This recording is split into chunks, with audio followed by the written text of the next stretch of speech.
So good morning, everyone. On behalf of the 495 MetroWest Partnership, I want to thank you for joining us for this morning's special presentation of our Water Resources Committee. My name is Jason Palitsch. I have the honor of serving as Executive Director of the Partnership. We're honored to be joined by Congresswoman Trahan of Massachusetts' 3rd Congressional District this morning. In just a moment, I'll be turning things over to a special guest who will introduce our speaker, but I'm going to first go over some quick housekeeping items briefly. All attendees are muted during today's session. Following the presentation, we'll invite you to ask questions of the Congresswoman by typing your questions into the Q&A function of our Zoom meeting today.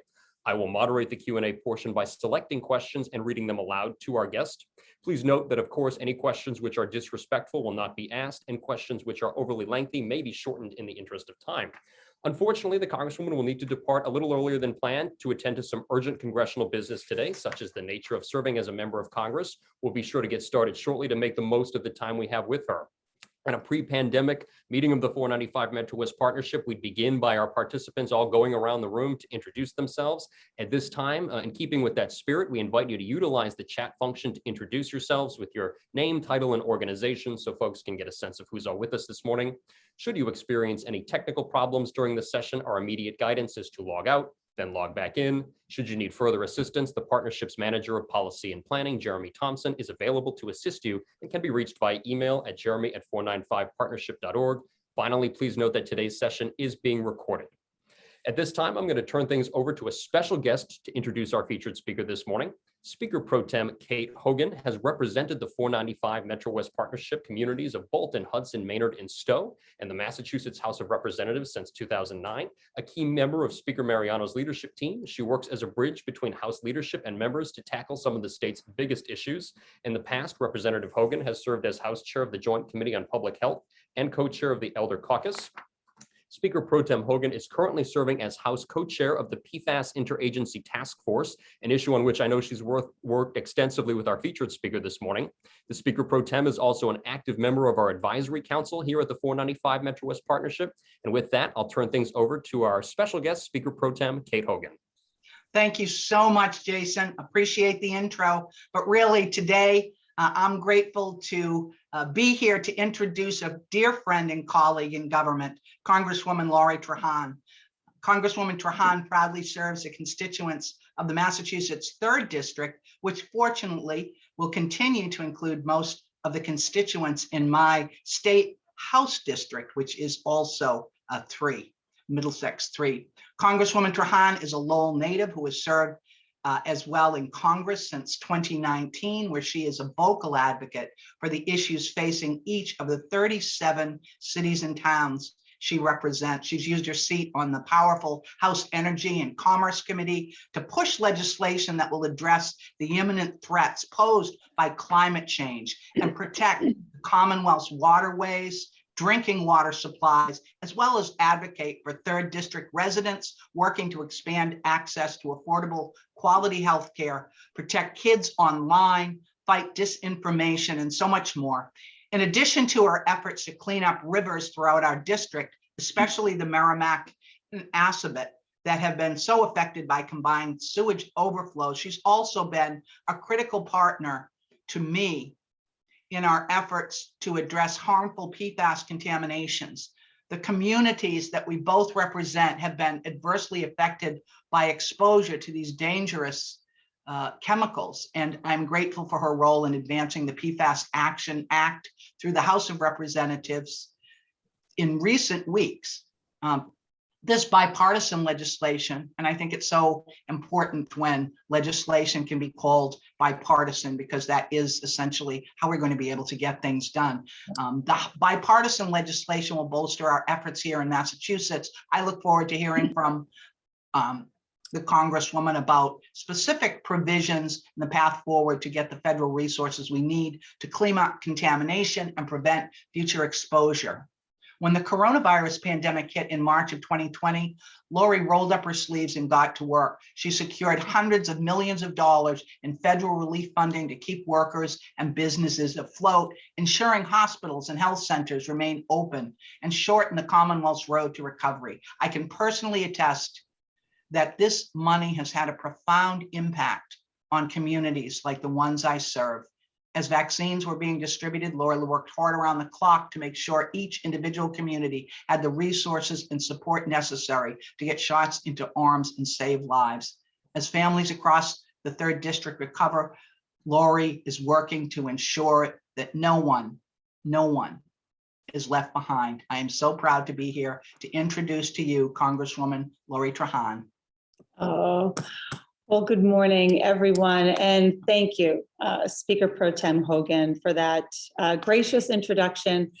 I'm honored to call Representative Hogan not just a colleague and a partner in everything we do from policy perspective, but also a dear friend.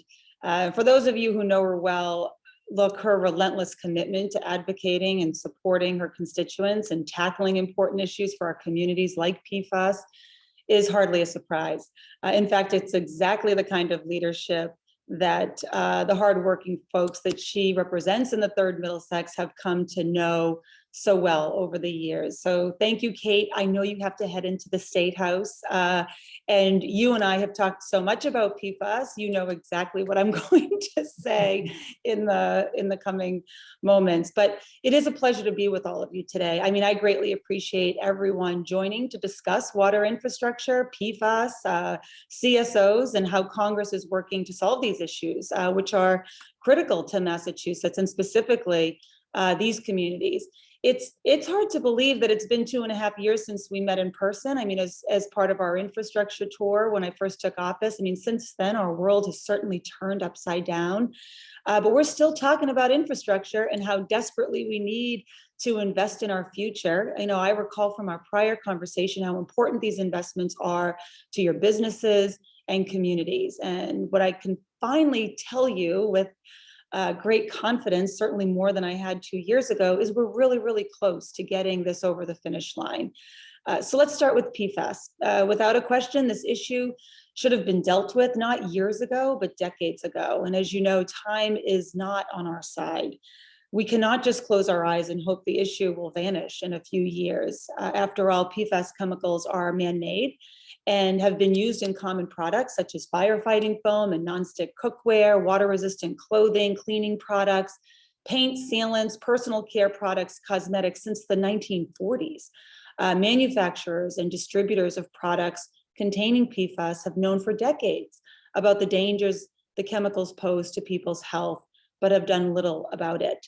In fact, despite warnings, some companies were dumping so much PFAS into waterways that they couldn't keep track of the exact amount. So these chemicals we know are linked to numerous adverse health outcomes, such as cancer, compromised immune systems, developmental effects in our infants, and may even lower a woman's chance of becoming pregnant. However, these forever chemicals have been discovered in the drinking water of more than 2,000 communities nationwide, including dozens of public water sources here in Massachusetts. And this has shown that the district I represent is disproportionately affected by PFAS contaminations, including in places like Air, Hudson, Stow, Chelmsford, Littleton, Acton, and others. That's exactly why I helped introduce and shepherd the PFAS Action Act through the Energy and Commerce Committee and to the House floor for a vote. And specifically what that bill does is stems the flow of PFAS contamination into the environment by requiring cleanup of sites contaminated with PFOA and PFAS, two of the most hazardous PFAS chemicals, as well as setting air emission limits, prohibiting unsafe incineration of PFAS, and limiting the introduction of new PFAS chemicals into commerce. It would identify health risks by requiring comprehensive health testing for all PFAS, reporting of PFAS releases, and monitoring for PFAS in drinking water. And the legislation would inform communities of PFAS risks by requiring the EPA to develop a risk communication strategy and establish a website with information on testing of household well water. It would limit human exposure to PFAS by requiring a drinking water standard for PFAS that protects public health, including the health of our vulnerable subpopulations like pregnant women, infants, and children, and holding those polluters accountable. And finally, the PFAS Action Act would provide grants to impacted water systems, create a voluntary label for cookware that is PFAS free, provide guidance for first responders to limit their exposures, and require effluent limitations and pre-treatment standards for PFAS introduction or discharge. So on July 21st, the PFAS Action Act passed the House with bipartisan support, as the Speaker Pro Temp indicated. Sadly, the bill has been stalled due to Republican Senate opposition, but our progress on PFAS hasn't stopped there. Just over 2 weeks ago, the EPA announced a new strategic roadmap dealing with PFAS, and that strategic roadmap includes strict timelines to set enforceable drinking water limits under the Safe Drinking Water Act, a new hazardous substance designation to strengthen the agency's ability to hold PFAS polluters financially accountable, a review of past actions on PFAS to address those that are just insufficient, and support for ongoing efforts to address PFAS air emissions. So alongside the national strategy, the EPA also announced a new national testing strategy, which requires forever chemical manufacturers to provide toxicity data and important additional information on PFAS chemicals. So I'm glad to see that the Biden administration has made addressing the dangers posed by PFAS a priority and has done more than almost any administration in history on this critically important issue. However, the EPA continues to be limited in the actions it can take under the Toxic Substances Control Act of 1976. So that's why we're still working with our colleagues to ensure the PFAS Action Act passes the Senate and is signed into law by the president. So your advocacy will certainly help make this a reality. As you know, Congress is very close to passing 2 pieces of historic legislation which will make investments in healthcare, our workforce, child and family care, water infrastructure, and of course, our climate. This legislation will also provide substantial investments in PFAS mitigation. To start, the bipartisan infrastructure bill includes $10 billion in funding to mitigate the effects of PFAS. Additionally, the Build Back Better Act includes $800 million for grants for personal protective firefighting equipment and firefighting foam that do not contain PFAS, a provision that Chairman McGovern and I specifically requested in the final package. However, recognizing that our water infrastructure needs doesn't end with addressing PFAS contamination, the bipartisan infrastructure bill and the Build Back Better Act does a lot more. And these investments are long overdue. After all, our roads and our bridges and our water systems are crumbling. So for example, over the next 20 years, Massachusetts drinking water infrastructure will require significant additional funding. So fortunately, in the bipartisan infrastructure deal, Massachusetts will receive $1.1 billion over 5 years to improve water infrastructure across the state to ensure that there is clean, safe drinking water for every community. And overall, the bill includes $15 billion nationally for lead pipe replacement. Additionally, both bills include substantial funding to finally fix combined sewer overflows, or CSOs. Communities along the Merrimack River and elsewhere in Massachusetts are disproportionately impacted by aging CSOs. That makes it critically important to pass both increased funding levels and increase the federal match for funding provided. So many of my colleagues have come to know me, and I often joke, as the sewage lady down here in Washington because of how much I talk about this issue. So I don't think it was a surprise for any of them that throughout negotiations on both infrastructure and the Build Back Better Act, I advocated for these robust CSO funding investments and worked with House and Senate leadership to finally get this done for our communities. So I'm proud to tell you today that the infrastructure deal includes $1.4 billion in funding to fix CSOs, and the Build Back Better Act includes an additional $500 million. That's a total of nearly $2 billion in funding. But perhaps even more importantly, the Build Back Better Act apportions $1.35 billion of that funding for financially distressed communities, and it implements 100% federal cost share. In short, the communities that need the funding the most are going to get it. And for years, the sheer cost of these programs have prevented communities in our state from fixing CSOs, but the 100% cost share is truly a game changer. Overall, we are very close to transformational changes that will invest billions of dollars in our water infrastructure here in Massachusetts and across the country. In a sense, our work is just beginning. Once Congress passes these bills and President Biden signs them into law, we will need to work together to ensure that the funding finds its way to our communities here at home. So I look forward to working with all of you to get that done. And I will stop there because I know you all have questions and I want to make sure we get to as many of them as possible. As you can imagine, this is a busy week, both with getting these bills over the line. But I also have an energy and commerce hearing that starts at 10:30 that I'm willing to be late for, so that we can have a conversation. But I'll just say once again that I appreciate each of you taking the time to be here, certainly, but also everything you do for our communities and for the Commonwealth. So thank you. And with that, I'll turn it back to you, Jason. Well, thank you, Congresswoman, for those remarks and for taking the time to be here. And we'll dive right into questions. And I'll just remind our attendees this morning, you're welcome to utilize the Q&A function to type a question for the Congresswoman if you've got one.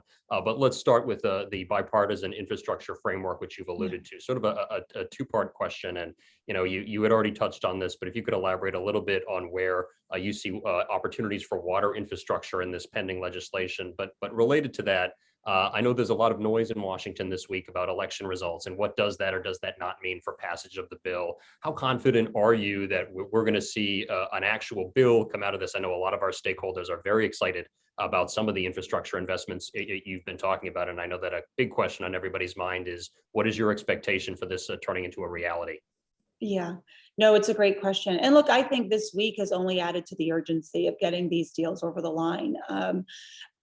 So, I am confident. The Rules Committee right now, under Chairman McGovern's leadership, is working on bringing both packages to the floor for a vote. And I am optimistic that we're not going to go home. I don't want to go home until we vote for both of these bills.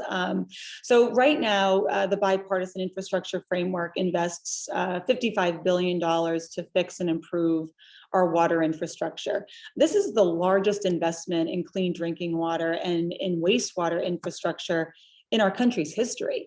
So when passed, it will deliver clean water to millions of families across the country. Right now, up to 10 million American households and 400,000 schools and childcare centers lack safe drinking water. And I'm like, how is this even acceptable?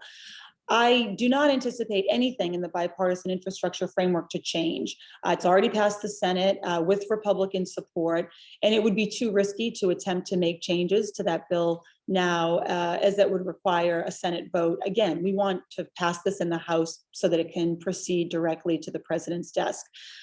Certainly, it was unfortunate that the House was not involved in those negotiations, which meant that some of the community project funding priorities that we helped secure were left out. However, overall, this bill does provide $550 billion in new spending on a range of issues beyond just water infrastructure. So I am confident that the House is going to pass this legislation this week, and the president is going to sign it into law. Excellent. And a few questions specific to PFAS to start off with. Obviously, you talked about your legislation.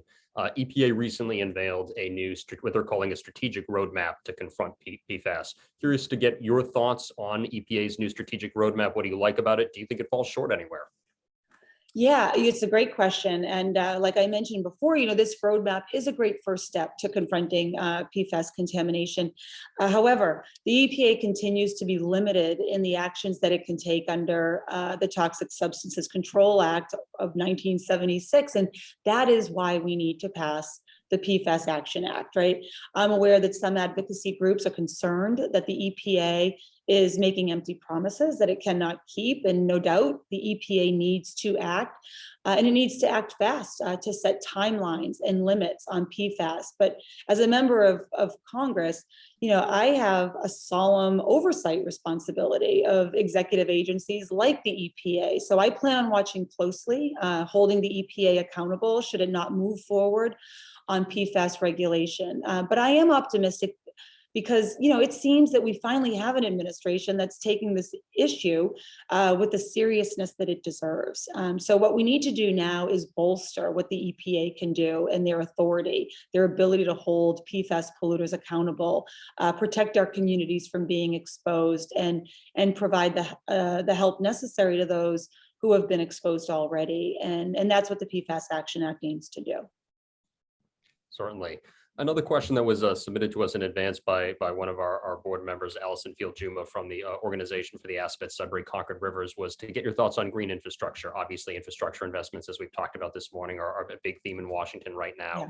Things like carbon sequestration, groundwater water supply recharge, ecosystem resilience, and so forth. What are your thoughts there? Do you see opportunities now? If not, is this going to be a priority of yours going forward? Oh, it is. And our, you know, even with the $550 billion that is in the Build Back Better Act for climate change, there are components in the of investing in green infrastructure and the bipartisan infrastructure deal. It just doesn't go far enough. So one, this is going to really define the work ahead for us to make up for lost time.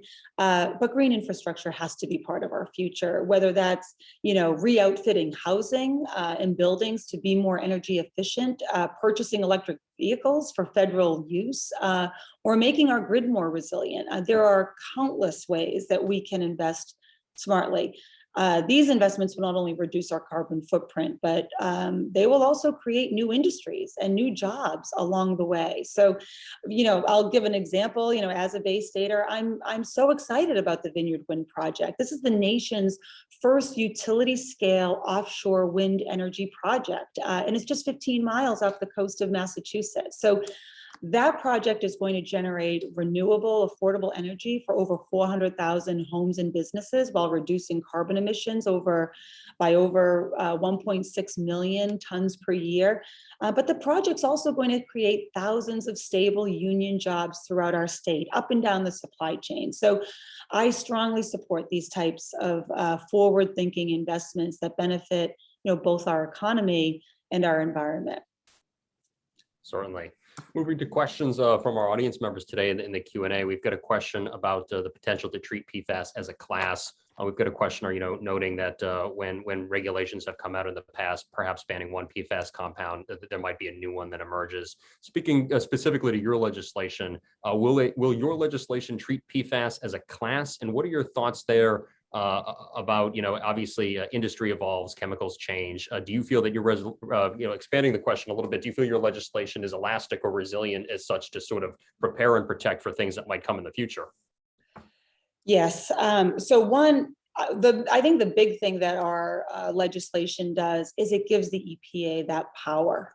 So, you know, there's in order for us to be resilient and forward thinking and us protect ourselves from other, you know, chemicals down the road, we have to have a strong EPA and one that, you know, regulates industry. So I think that our legislation tries to address the issue with lots of testing and reporting requirements, and it gives EPA the authority to determine if all PFAS should be classified as hazardous substances within a 5-year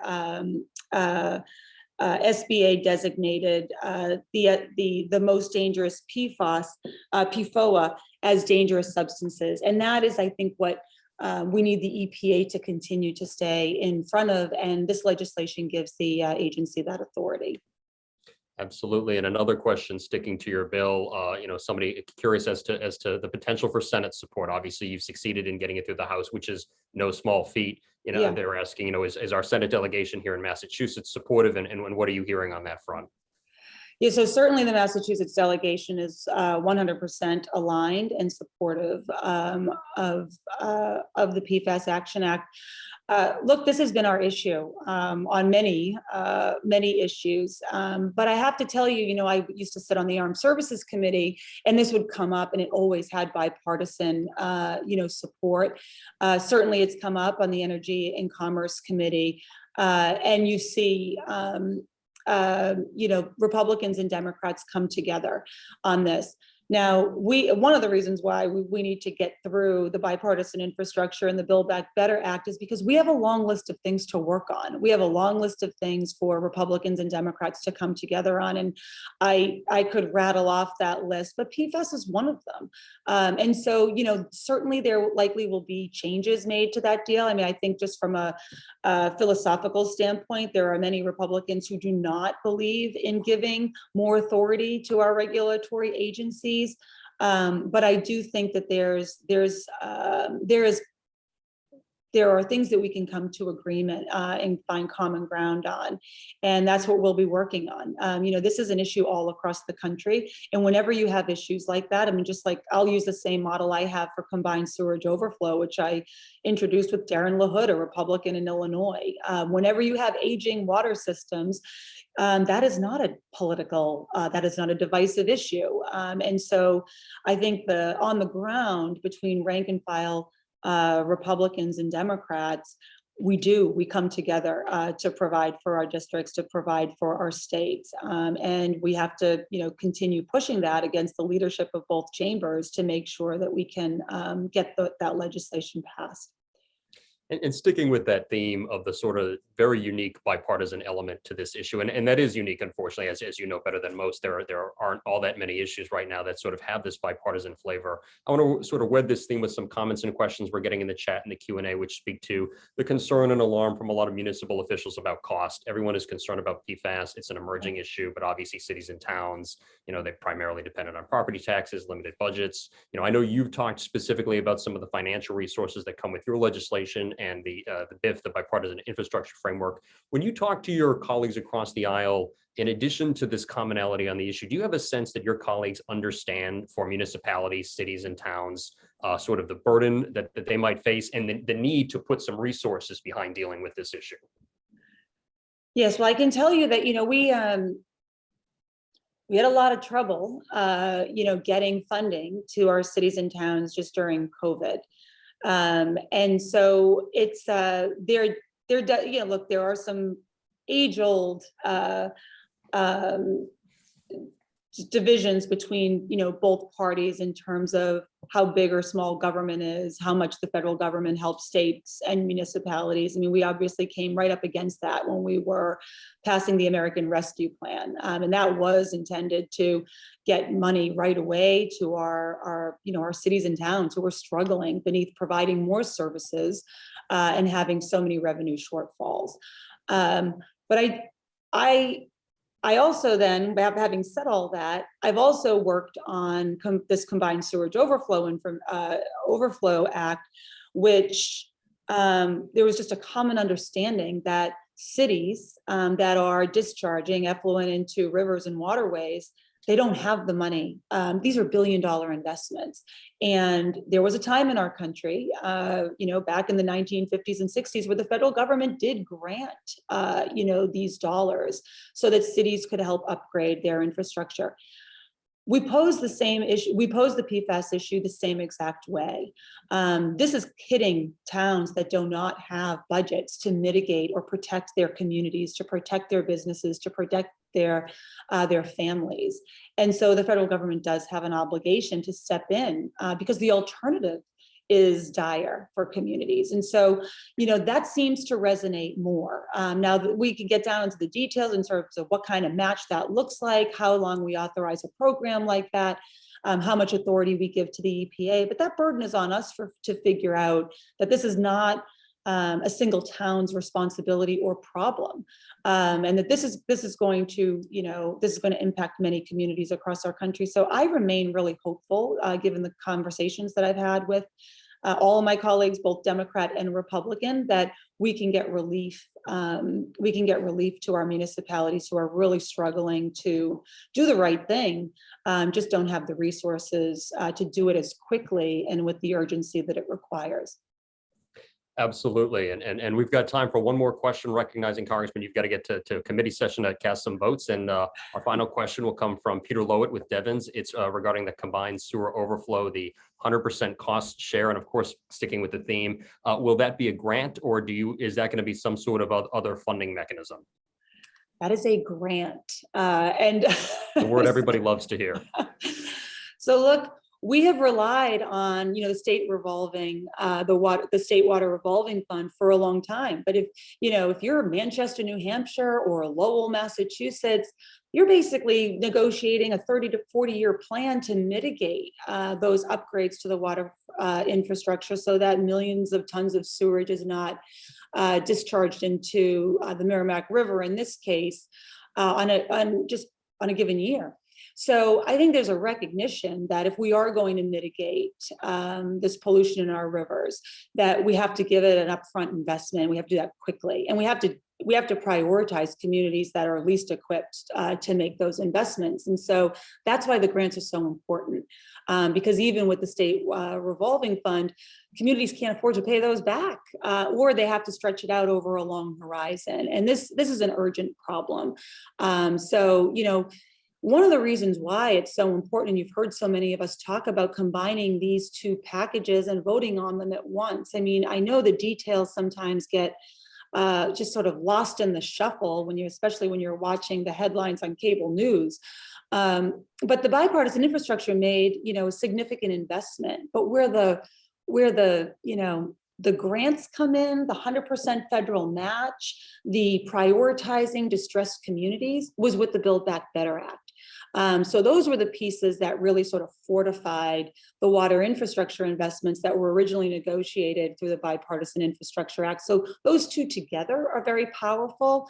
It's by themselves, they're just not as they won't get to the heart of the problem as quickly as we need. Well, with that, Congressman, I want to thank you for your time. I know that you've got to get off to a committee meeting to cast some votes related to some of the things we've been talking about here this morning. I will say, I know we've got some questions we didn't necessarily have time to get to this morning. I invite folks to follow up with me at jason@495partnership.org. The Congressman's staff is wonderfully responsive. And I know if folks want to learn more about the bill, we even had a question in there from one of our advocacy organizations. How can they help out with advocacy on your legislation? I know that the Congresswoman staff would be happy to help us out with that. So if anyone wants to drop me a line, and I would be remiss if I didn't let the Congresswoman go before noting we're obviously blessed in our 36 community service area to be represented by 4 different members of Congress. But I must point out that Congresswoman Trahan is the only one of those to actually reside in our service area in the 495 MetroWest corridor as a resident of the town of Westford. So we like to think we have a very special relationship with you, Congresswoman. We thank you for all of your hard work and advocacy on behalf of our region.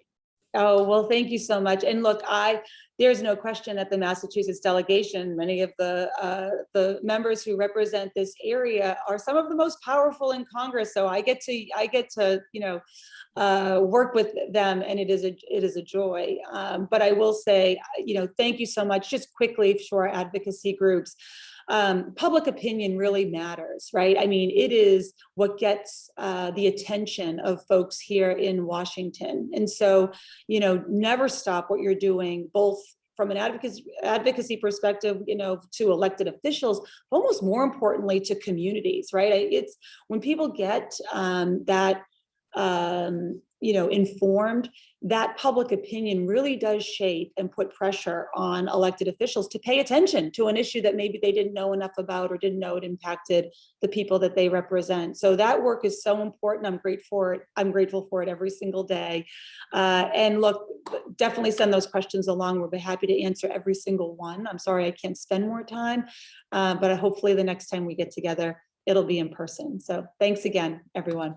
So with that, on behalf of the 495 MetroWest Partnership, our thanks to the Congresswoman and to her team. Thank you to all of you for joining us today in our audience. If you're not already on, please visit us at 495partnership.org, sign up to join our email list, and learn all about our future events and committee meetings. So with that, everybody, have a great day. Bye-bye.